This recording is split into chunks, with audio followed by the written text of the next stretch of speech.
Ma'am, we are really grateful that you've taken your time and you'll be presenting to us about the heritage architecture. Okay. Thank you, Kavya, for that introduction. It feels good to share our experiences and our thoughts with the youngsters and people who are going to take the reign from us. Like Kavya ma'am told you, my name is Sapna and I'm the principal of Mysore School of Architecture. Before I even talk and start with my talk as such, I would just want you all to run through a few slides. What does this mean to you?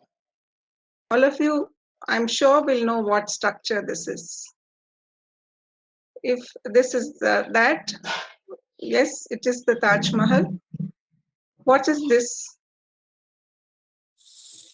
This is the Sanchi Stupa. One of you can unmute yourself and answer also. That way it will be a little interactive. Yes, this is the Sanchi Stupa. It is in Sanchi in Madhya Pradesh. What is this? Red Fort. That is the Red Red Fort. Fort. Yeah, it is the Red Fort in New Delhi where our Prime Minister hoists the national flag on our Independence Day. Do you know what building this is? Victoria. It is the Victoria Victoria Memorial Memorial. in Calcutta. Kolkata. Yeah. Victoria Memorial. Yeah, that was the Victoria Railway Memorial Station. in Calcutta. And this is the Chhatrapati Shivaji Railway Station. yeah, Terminal like this. Chhatrapati Shivaji Terminus, which was previously called, it was called the Victoria Terminus. Yeah, Victoria Terminus. that is in Mumbai. Victoria Memorial. And this Vidhan Sabha. this is from your town. Vidhan Sabha. This is Vidhan from Sabha. yes, this is the Vidhan Sabha of Bangalore, and this is from my town. Mysore Palace. Yeah. And you know what it is called? Mysore is a city of palaces. What is the name of this particular palace? This is called the Amba Vilas Palace. Now, amongst all the images that I showed you, what would be, why do you think I showed you these pictures? They're all different monuments, no? But why these? Children, you can unmute yourself and speak.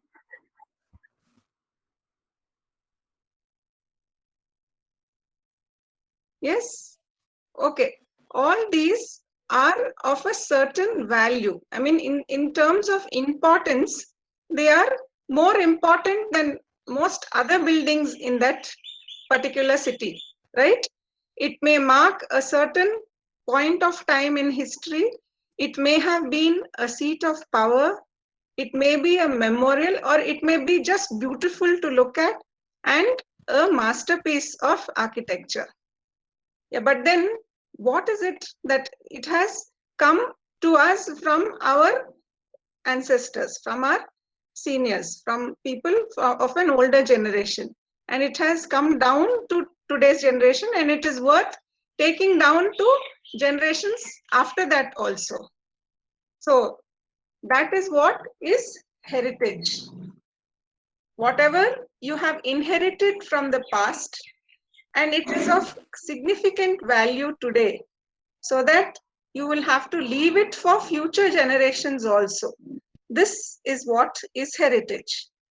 We saw a whole lot of buildings that were very important, built at a time much before us. We have also seen it, and because of its importance, we feel that it is necessary that our youngsters or our next generation also sees it. So that is what is heritage. So you can see here a whole lot of structures. No, these are, if you see, can you identify some of these buildings here? Any of you? The Qutub Minar, yes. The Taj Mahal, yes, Taj Mahal. yes, Fatehpur Sikri. yes. Fatehpur Sikri, you're right. Konark Sun Temple. Sorry, Red Fort. Konark Sun Temple, Red you're Fort. right. Red Fort, then what is the picture on the top, left most top?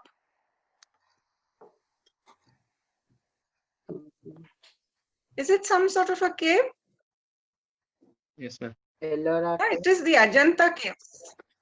Okay, it is the Ajanta caves in Maharashtra. And the other one is the Ajanta temples Ellora at Cave. Khajuraho. Okay, so now if that was heritage, what is this? Can you identify? I mean, there's a very malnourished Jim Corbett. rhino here, but then still. This is the, what is this? This is the Kaziranga National Park. Okay, it's famous for the one-horned rhino. This is the Western Ghats. This is the Valley of Flowers in Himalayas. This is much closer home. Anyone can identify? It's in Karnataka. Rock temple. This is the Yana rocks. Yana. Now, if that was, buildings that was, handed over to us from previous generations, what is this? This also has lasted over a long time and it has been passed on to us because our forefathers have not eaten it up or blasted it into, smaller materials that is used for building or something like that. But it has been preserved by our ancestors for us, and it has to go to our future generations also. We don't have the right to consume this. Yes? Yes or no? Agree? Yes, ma'am. Yeah? So this is also part of our heritage. Only thing is, man did not have much of a hand in making this. Yes, he had a lot of hand in destroying it, but it was passed on to us by nature. So we have built heritage and we have natural heritage. Okay, so the heritage that is man-made and something that is natural. So now here comes what heritage is. You have the built environment that man has contributed to, and built spaces where we have inhabited spaces over many generations, and this is worth preserving and giving to our next generations. Next is the natural environment, which nature itself in pristine, this one, it was made and it has been retained and it is worth taking forward. Then there is also the different artifacts or other things that man has created, which is worth taking forward. It could be some handicraft, it could be a form of art, like painting, it could be sculpture. These are also called heritage. They are also passed on from generation to generation and they need to be preserved. Now, if we were talking about just man-made and just nature, what is this? This is the Bhimbetka. Sorry? Is it The Badami Badami caves. Yeah. The Badami caves, and there is also some Bhimbetka caves in there. We have lots of these sort of things, wherein in nature something was existing and man has gone and scooped out of that rock that was existing and created a smaller space for himself there. That kind of a thing. So there is nature, there is mild intervention by man, okay, and that's how this has come up. These such things, like, have you seen this? Yeah, what are these? Step cutting. Step cutting, what is it called otherwise? It's a type of Terrace farming. farming. Yes, Terrace farming. these are terrace Terrace farms.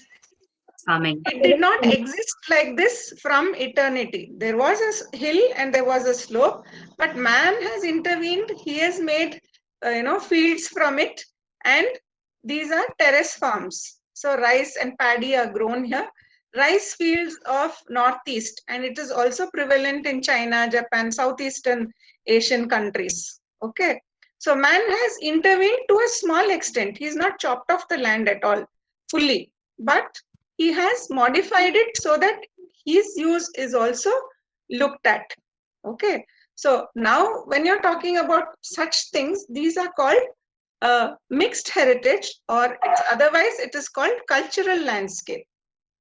Okay, so the cultural landscape is wherein whatever is naturally existing is mildly interfered with, so that no balance is lost. Okay, the balance still remains, but man has modified these natural landscapes in such a way to benefit him also. So these are cultural landscapes. Now, when we talk about culture, what is culture? Yeah, it is a set of beliefs, customs, practices, and behaviors of a group of people. So when we say set of beliefs and customs, the custom could be, the festivals that we celebrate, the religions that we follow, the manners that we have, the food that we eat, the clothes that we clothe ourselves in, the way we dress, the timings of our work, the work schedules, the language we speak, how we raise our children, and also there could be our medicinal systems. All these include culture. So here comes in your different dance forms, different art forms, different forms of art. Like in India, you have got so many regions. We're such a vast country, and with so much of diversity in our geography, in the way we talk, the different languages. In fact, we are the most linguistically diverse country in the world, and each area has got a significant, notable art form, a notable way of weaving. I think the types of saris we have are so many in number. So the whole thing goes to say that when we say heritage, we mean the built and the natural, and also something that you cannot just see only. Sometimes you have to hear. So it can be music. You can't touch only and feel it. Even without touching, it is there. So such sort of heritage is called intangible heritage.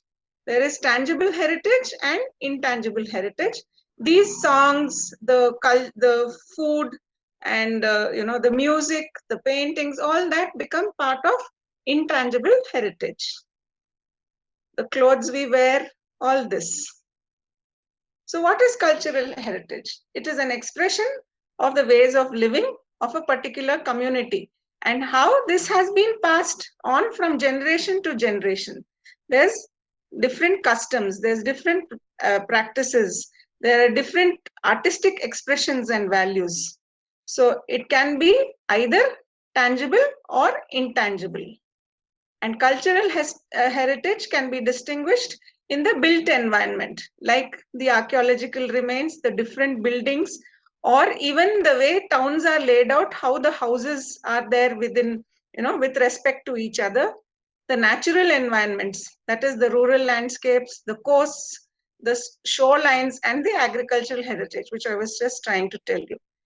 Apart from this, of course, there are the artifacts also, that is the books, the documents, the objects, and the different kinds of pictures. Yeah, so I was talking to you about tangible and intangible heritage. Monumental remains, or monumental, the architecture that remains, the building that remains, also goes to show us the different culture and the kind of, the rituals that used to happen in that place and all that. So it is a part of the monumental part is a tangible part, but what used to happen as a ritual there and all that is the intangible heritage. Then artifacts and landscapes sometimes also become in tangible forms, but the intangible ones, what there could be some music, like you have traditional music, we have got the Hindustani style, the Carnatic style, then you have got folk music, then there is a different way of storytelling in each this one. The religious ceremonies are happen in different ways. So all these contribute to the intangible heritage. So conservation projects will involve both tangible as well as intangible heritage. What are the organizations that look into this, or they form the rules and regulations of what this encompasses? One is UNESCO, that is the United Nations Educational, Scientific and Cultural Organization. What this does is it identifies World Heritage Sites. That means there are various parameters that are set up depending on the degree of importance. And if something is really important, they are classified as World Heritage Sites, and a lot of funds are set apart to restore and conserve these buildings or complexes. Like Hampi in Karnataka is a UNESCO World Heritage Site. Otherwise, in India, we have the Indian National Trust for Art and Cultural Heritage, or the INTAC. It plays a vital role in listing, documentation and conservation of historic structures and other architectural precincts. Precincts means not just one particular building, but a whole group of buildings and the space that it surrounds, which are of historical or cultural values. So these are the organizations that look into anything related to culture, history, heritage, and conservation. Because I assume all of you are interested in getting into architecture, let's talk about the architectural heritage of India in a nutshell. It will not be a very long presentation. Of course, when you get into architecture itself, you will have to study different styles of architecture under history of architecture in every semester. And after that, you get into modern architecture and contemporary architecture. So this is how you will learn it during your course in architecture. But just to tell you, give you a teaser, the main buildings in India, because Hinduism was a predominant religion, there were lots of temples that were built. So temple architecture in India is a very important part of study. One is with respect to planning and organization, what happens. The next one is in the form development, what happens. So there are three main styles. One is the North Indian style, the next is the South Indian style, and the third one, which is a combination of the two. The North Indian style is also called the Nagara style. Now, how you distinguish between North Indian and South Indian is mostly by the way the spire comes up, or your Gopura and Shikhara, they are called. Whatever is there on the sanctum sanctorum is called the Shikhara. Okay. And Gopura is the entryway or the entrance archway or portal that one goes through to get into the temple complex. So please understand difference between a Gopura and a Shikhara. So the form of the Shikhara very clearly will help you determine the kind of style. You are seeing in the images here, in the North Indian or the Nagara style, you have got some sort of the Shikhara on top is not exactly pyramidal. Okay, it has got a concave, I mean, it moves into like a a circular form where it bends in, and it ends up with a cupola on top, which is in the shape of like a gooseberry. So it's called the Amalaka. If you see, I mean, if you notice, some of this small part of this is also there in the Sanchi Stupa. In the Dravidian style, it is more pyramidal. You will see that the Shikhara is pyramidal and the Gopura is more of a rectangular pyramidal thing that goes to great heights. The Vesara style or the central style is a hybrid. There is a good combination. I mean, many features that overlap between the Nagara and the Dravida style. There is one particular place in North Karnataka wherein you will see both these styles. Any idea? Can any one of you tell me which place is that? Virupaksha temple. No, Pattadakal. that is in Hampi. Aihole Pattadakal Pattatkal. Yeah, the Pattadakal temple complexes, it has got the rudimentary temple. That means the very basic forms of both the South Indian, that is the Dravida style, and the North Indian, which is the Nagara style. You will see both there. I don't have to tell you what style this is. What is this? Which style? Is it the North Indian or the South Indian? Both are the same style. I mean, both pictures. South Dravida. Indian. This is the South Indian or the Dravidian style. Can you identify the picture on the left side? Which temple is that? Tirupati. No. Nagara style. No. Both are, it is Dravida style only. But there is, this temple, can you identify? Do you know? Tanjavur, ma'am. Is it Tanjavur? Yes, it is the Tanjavur temple. Any idea what is the main highlight of this? Does anyone know Paint. from your general knowledge? It's 380-ton. Sorry? See that, It's broke. no, it is not broken. The height, can you see the form of the pyramidal shikhara? That stone on top, no? The cupola, that Single is stone. called. Single stone. Yeah, it is a single stone, and it is said It is- that the shadow of that doesn't fall on the ground at all. So that is how they have built it. Okay. And how they lifted this stone of that weight at that point of time is quite a Ramp. miracle. Yeah. They had used ramp now that in those days only. Yeah, that is what they say. Okay. So this, like one of you mentioned earlier, is the Virupaksha temple complex in Hampi. Some of you must have been to Hampi. What is the landscape around Hampi like? It's made of lot of stones and rocks and all that. It's very rocky kind of a landscape. Okay.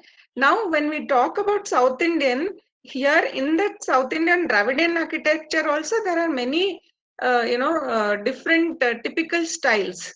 Like the Hampi architecture happened under which kingdom? Yes, Hampi under which kingdom? The Vijayanagara kingdom. Okay, so there is a particular style, the Vijayanagara style. Okay, or the next you have the Hoysala architecture also. So once you get into architecture, you will go into the specifics of it. But in general, you have the South Indian, the North Indian, and the Central or the Vesara style. Okay, so what you are seeing here on the right side, it is the Gopura. Do you understand the difference between Gopura and Shikhara? Shikhara is over the top where the deity is placed. Gopura is it is like an entrance gateway or an entrance portal. Identify this.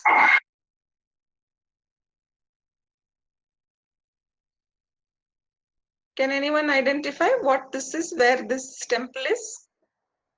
Mahabalipuram.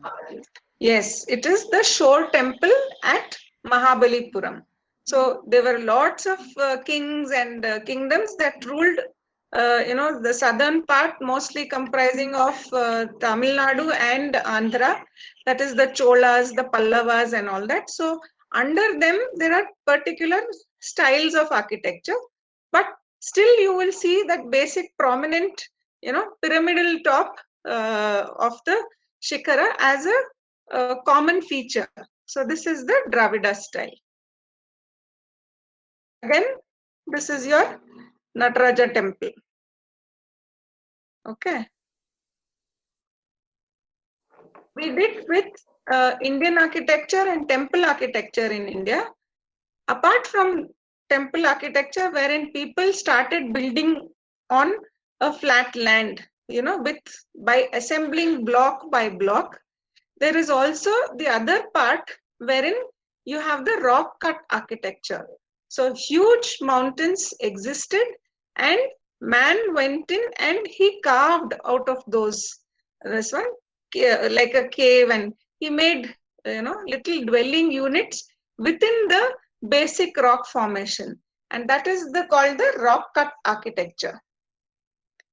So this, like I told you, is I think the Ajanta caves. Okay, so this was mainly during the Jainism period. You know that Jain monks, they normally leave everything. They don't have any attachment to material wealth and all that. So they used to go and live in these places.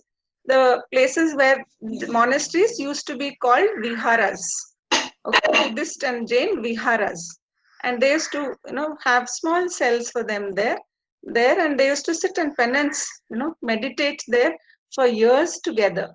And they also had temples. So you have this rock cut architecture. This is, does anyone know where this is?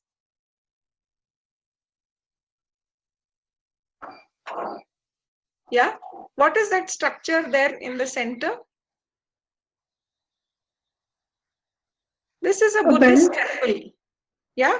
It's Karla Caves. Yes. Karla Caves. Yeah, this is Karla Caves in Maharashtra, in Ellora. Okay.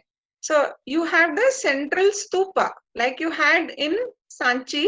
Small version here. There is a central stupa, and there is, columns, and there is a aisle in the center, and naves on the side. All this, and see the top. It is still stone only, but carved out of it in such a way that it is almost looking like wood.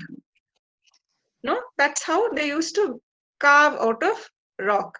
Now, what is the difference between the other temple architecture and this rock cut architecture? In the other traditional temple architecture, you started from the foundation and you built upwards. So it was from top. Yeah, this one you start from top and go down. So that was a bottom up approach, and this is a top down approach.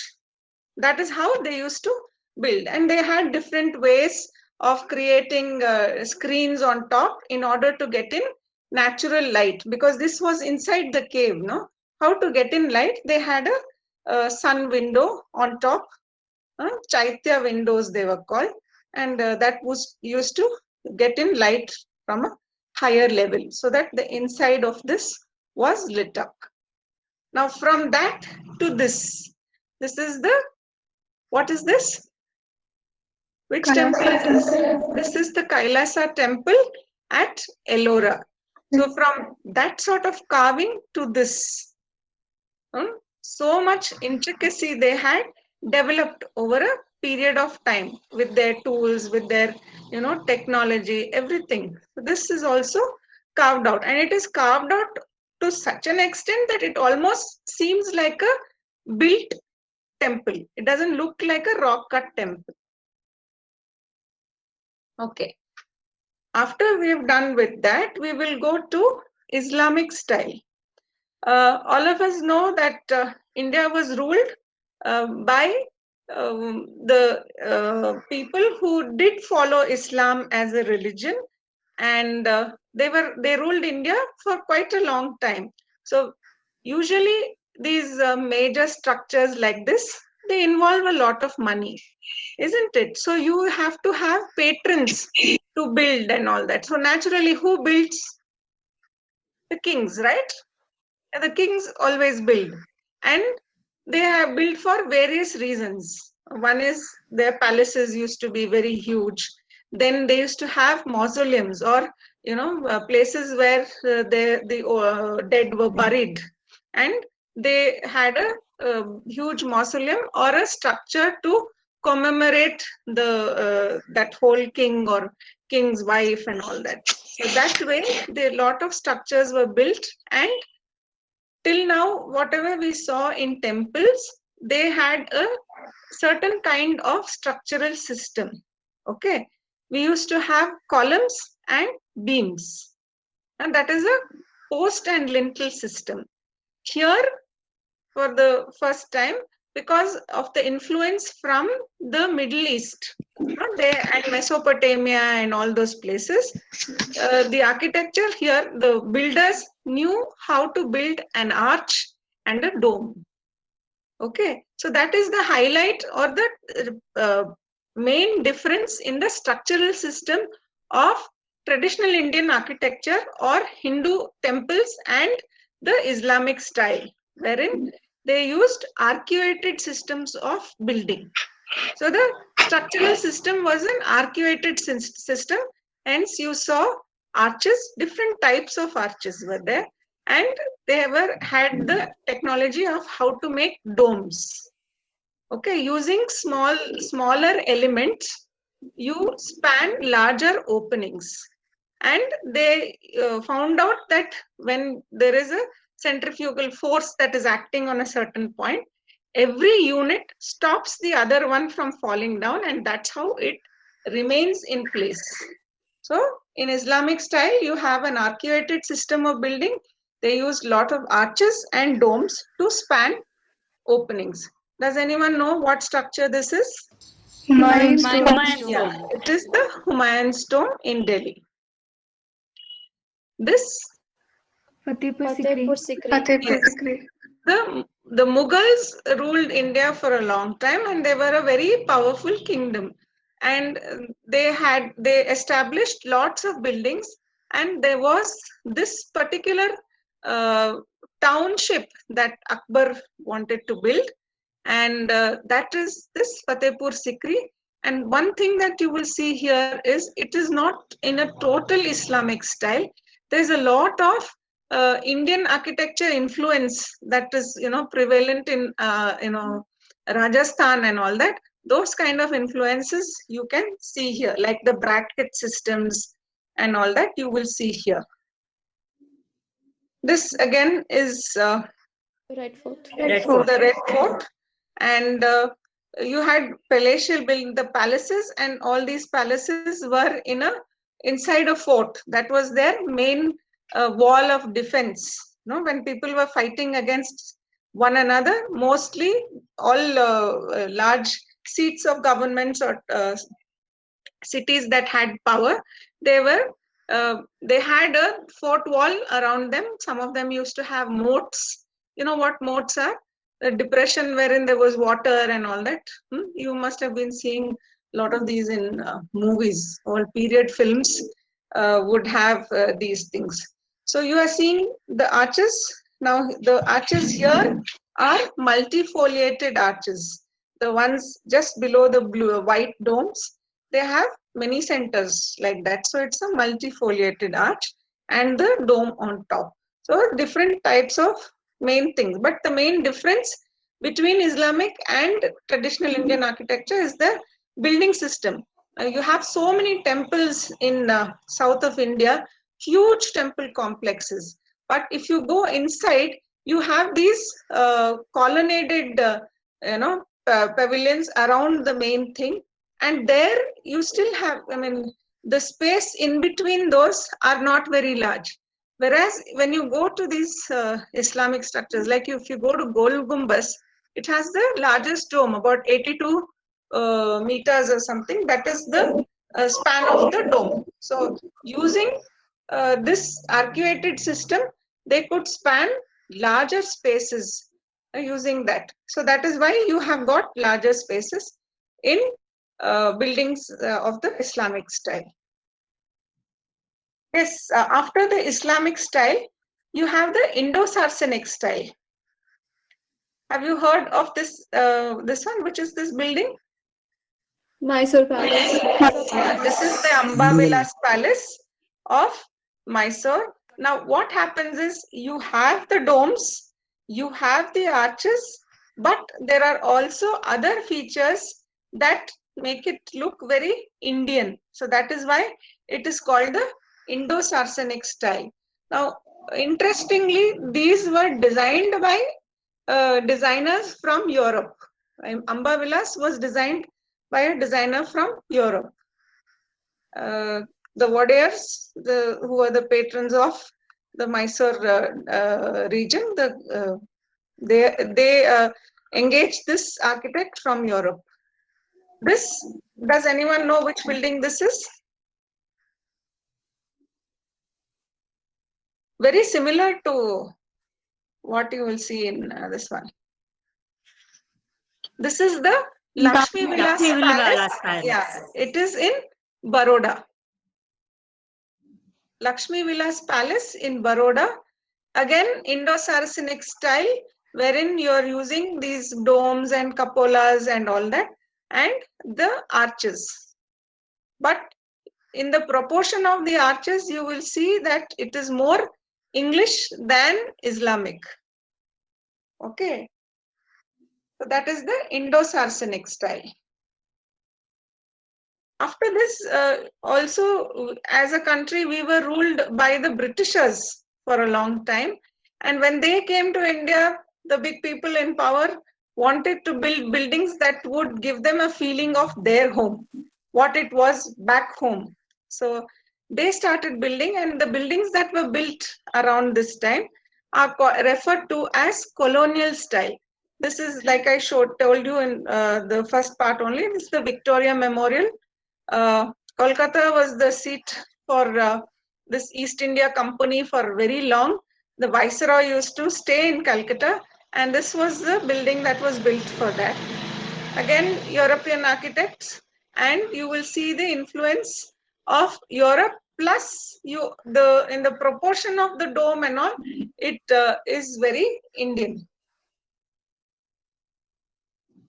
Anyone knows what building this is?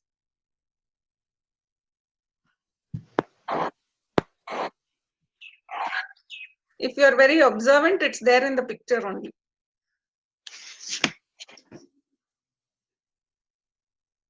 The name of the building is there in the photograph. High Court. High Court, Madras High Court. Madras High Court. Yes. Yeah. So why I'm saying is, if you're training to be writing your NATA exam and all that, observation is the key. Okay. Very important to be observative. How observative you are and what you grab from this. When I tell you about just the facade of this, what do you have to say? Is the dome that I showed you in Viceroy's Memorial, or the Viceroy's House, or the Victoria Memorial, and the dome in this Madras High Court the same? Yes or no? Yes. No. See the dome here, it doesn't start, it's not a hemisphere. There, I will go back. There in the center, you see it is more hemispherical. It's half of a circle. See this? It's almost 3/4 of a circle. Right? So that's where you start observing and noticing proportions, this to that, length is to breadth, how it is. And that's where you improve your drawing and observation. I mean, by improving your observation skills, you improve your drawing skills also. Yeah, this is also another side of the High Court only. This is the Victoria Terminus, or which has been now named the Chhatrapati Shivaji Terminus, or the CST. Okay, double arches with another arch encompassing it, the kind of domes that are there. You have it's got a lot of European influence also. What we will, I don't know if I have not covered it, but there's something called Gothic architecture and all that. So there's a lot of influence of that here. While we have got these huge palatial buildings and all that, which were funded by the government, kings and all. There is also a very Indian style that happened in more modest residences, right? What people, the common man built. And this is called the vernacular style. What is the vernacular style in Karnataka? Normally, what are the houses like? All of you may have backgrounds from villages, no? Your grandfather or your grandmother may be from a village, your father or mother may be from a village. You yourself may be from a village and may live in houses like this. What are they called?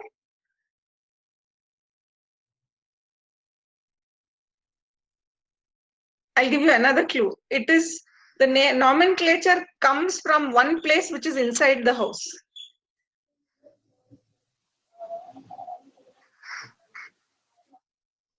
Not heard? Okay, maybe the next. What is this? What is this space in the center called? Courtyard. Courtyard. ಕನ್ನಡದಲ್ಲಿ ಏನ್ ಹೇಳ್ತಾರೆ?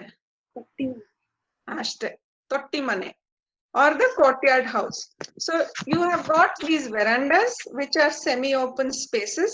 In this picture, it is a double veranda. If you can see, there's a level difference and there's a double veranda. Okay, that's the way it is. So there is a vernacular style also, and vernacular styles differ from region to region. Like in Karnataka, in South Interior Karnataka, it may be called Totti Mane. In Mangalore and all that, especially the houses of Tulu Bunts, no, they're called Guttu Mane, Guttu houses. Okay. Then these Karaikudi houses, have you heard of? Chettinad houses in Tamil Nadu, they are quite famous. So this vernacular style is very regional. Okay. Similarly, when you go to Gujarat, you have got their own style of vernacular housing. They have some places they're called Bhunga houses, where they are circular in form, because that area is subjected to a lot of earthquakes and all that. So when you have the circular form, it sort of gives you more resistance rather than having walls at right angles, because there is something called shear force and all that does not act in a circular. So they always have circular buildings. So this is the vernacular style. Okay. So this is some house in North Karnataka only. How there is somebody has documented it, where they have a front yard, they've got a backyard, their place for cattle and all that.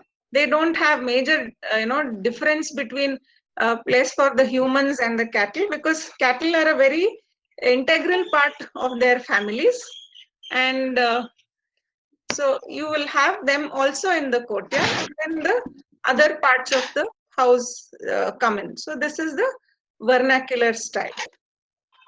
Okay, that sort of ends my presentation, and I'm open for questions. I'll stop presenting now so that I can see you all. All of you switch on your cameras, and if you've got any questions with regard to architecture, your studies in architecture, you could ask ma'am. Ma'am would be able to help you out with it. I hope that was beneficial for you all in some way. Definitely, ma'am. Yeah.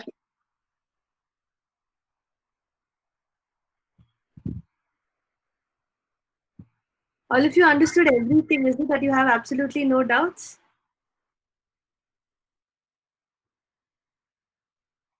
Not just with regard to what ma'am's presented, but anything in general with regard to architecture, your studies. Yeah, if you have, what is the scope of heritage conservation in India in the future? There is a lot of scope, in the sense that today conservation, like I told you, it's not just the buildings. There's a whole heritage that one is trying to conserve, of which buildings is a very important part.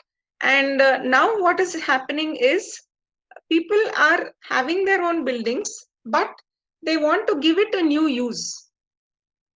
So there are so many people who have these bungalows in, say I was talking about Karaikudi, Chettinad, and all. They don't live there anymore. They are abroad. They are quite well off there, but their ancestral property remains. So they want to convert it into a hotel, a boutique hotel, and all. At those times, they didn't have probably had toilets outside, or the windows were different. They didn't have air conditioning systems. Now, how do you fit in these in that old house? For that, you need to have that know-how. So that is called adaptive reuse. Conservation with adaptive reuse. You're going for a reuse of that building and you are retrofitting it. So these are the new terminology and work scopes that are happening. So retrofitting and all. So then it can be, some old build, like there was a project that one of our teachers did. It was a club in Mysore. It's called the Cosmopolitan Club. And they had to add an annex to it, a new, this one. Part of it, they were using the old building. So you need to know the structural systems that exist to add to it. So a lot of scope that way. And there is a whole course on heritage management. Okay, because so many structures are there. The difference, some of you may have gone abroad and seen, like we went to Greece. We went on a study tour to Greece with students and all that. And there were these old monuments there. Like we have here, they also have there. Some of our monuments are older than theirs. But the nice thing there was, all these monuments had got facilities. There was water, there was an interpretation center. What they had to, there was an museum annex to it. All these things were so well planned. It's not just not plain tourism. They provide the infrastructure for that also. And in that way, what happens is all the people who are around that, they start making a living. No, so you're not talking just about architecture, but you are looking at the society, and everyone around that is sort of benefiting from it. And if you don't do it properly, it will be overused, and all the facilities will start deteriorating. That is what is happening. That is what our country is lacking. How do you do heritage management? Then the other thing may be that certain skills are being lost, okay, because of this typical, brick and mortar and concrete and all that. These people who used to, make lime mortar, okay, the craft is dying. They're not making a living, so they're dying. So you can always look at how to reinvent and how to make this a part of architecture now, so that communities like this will also start surviving. Traditional carpenters and all are going off because they're not making enough money for a living. So you can try and do that. So it's not just your heritage. One is heritage management and how you can curate. So Ahmedabad has got a heritage management center. It's called, they offer a 2-year degree in postgraduate degree in heritage management. And then there is museology.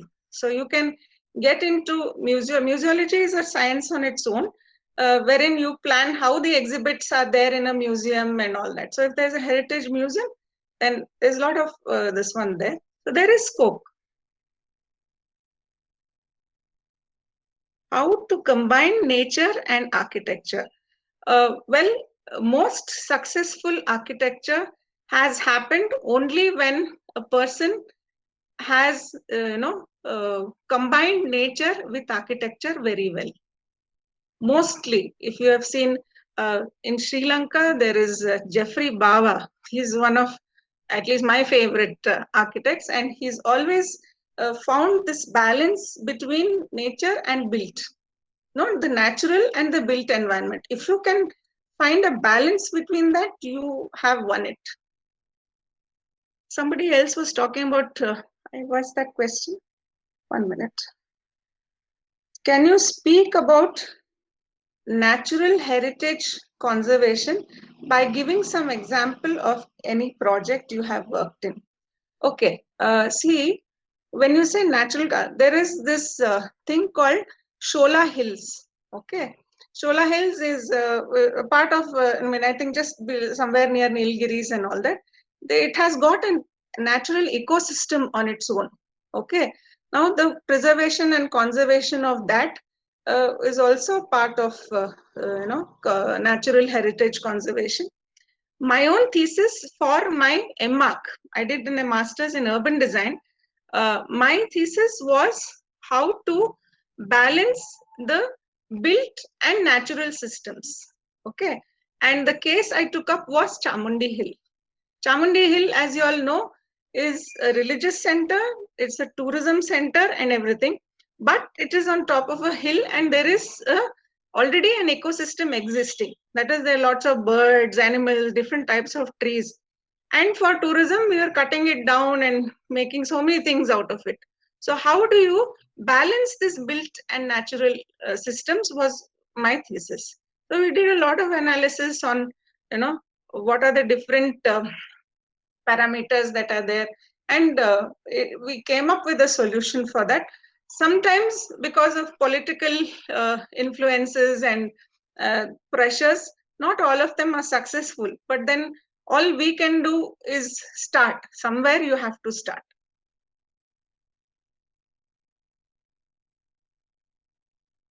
Which is the best college in North Karnataka you would suggest? I I think you should ask Kavya ma'am that. But otherwise, see, Hubli is very old, KLE, and GIT Belgaum are very old, and I guess they are good.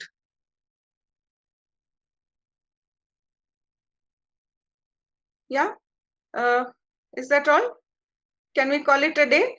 Ma'am, some students have messaged me. They want to know about a little more about Mysore School of Architecture. Okay.